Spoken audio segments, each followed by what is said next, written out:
Well, CBS News correspondent Alex Wagner joins me now with more on this. Alex, you actually traveled to Texas last month. Yeah, early May. And you wrote an article in The Atlantic about this policy. And what I sort of really like about the article is it starts off by really focusing on the trauma that these children are not only undergoing with this, but they're coming from trauma where their home country was filled with trauma, which is why they left, and the long-term sort of impact. So I want to ask you, what stood out the most to you in covering the story? So you go to the border, and if you talk to Border Patrol, which I did, standing on the banks of the Rio Grande, you can't overstate the magnitude of the problem they're dealing with. There is a large surge, right?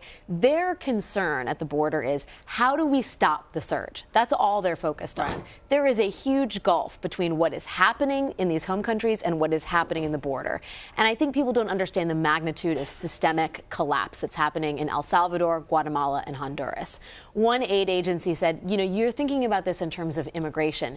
This is a refugee crisis. The people that are coming over the border are refugees, and this is how we're treating them. And I think you have to really look at the source of the problem if this is about deterrence.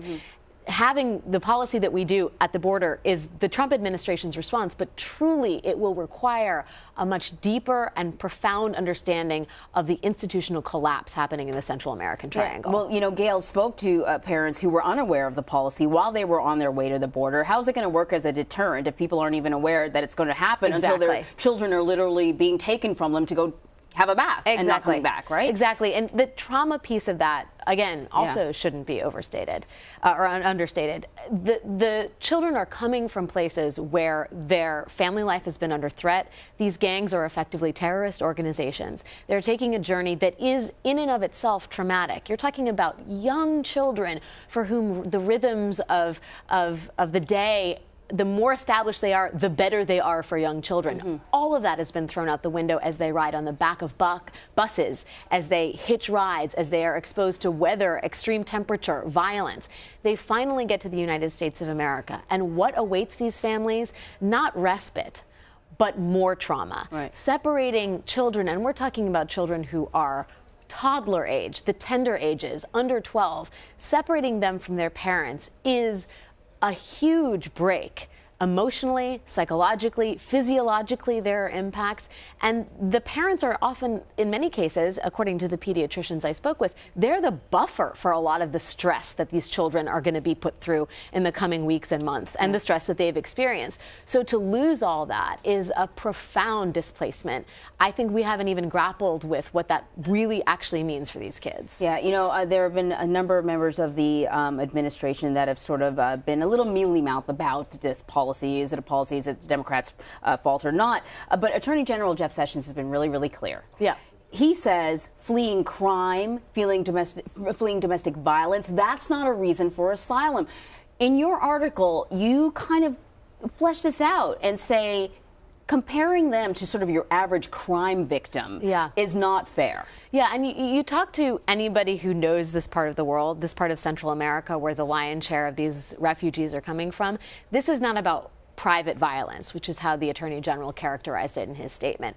This is about institutional collapse. There are not systems left to protect families. There are not systems left to protect children and average community members. You're talking about daughters who are sold into prostitution, sons who are inoculated into gang warfare, children who are basically sent to the streets. These people are leaving because they have nowhere else to go.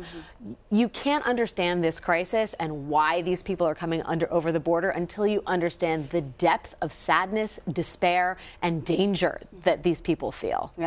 And, this is supposed to be a deterrent. And we talked about the fact that, look, if you don't even know what's going to happen when you get to the border, how can it be a deterrent? But it's not just that they're fleeing these desperate situations, but they're coming to something. They're coming to America, which represents so much more than maybe a job. It's a concept, and that can't be bottled up. America, I think we've learned, especially since the beginning of the Trump administration, there's this huge argument over what does America represent. When I talked to the Border Patrol agent, he said, we need to figure out a way to turn off the beacon that's bringing people here. But I thought about that. Turning off the beacon means extinguishing the idea of America. And yet you see what these families are going through. And you see how this policy has systematically taken what is the American dream and turned it into a version of a nightmare. Yeah, it's so true. So the ACLU is suing the Trump administration. Take us through the legal arguments for the government and for them. So the Trump administration's position is basically, look, we haven't changed anything.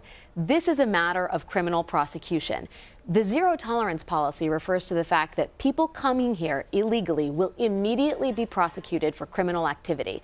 We in the United States do not put children in jail. So they're saying we have to separate them as an after effect of our zero tolerance policy. Now, the ACLU is saying, look, we're not arguing with the fact that children can't go to jail. What we're arguing with is the fact that children are not being reunited with their parents once their parents have been processed. And that is the darkest side of all of this. The fact that DHS and HHS, the two agencies responsible for managing this crisis, do not seem to be talking to each other. And many of these children seem to be somehow lost in the system. They don't have information for their parents or their whereabouts. They get offloaded to detention centers, to foster care. The parents get deported. And there's a real question about whether that parent and that child will ever be reunited again.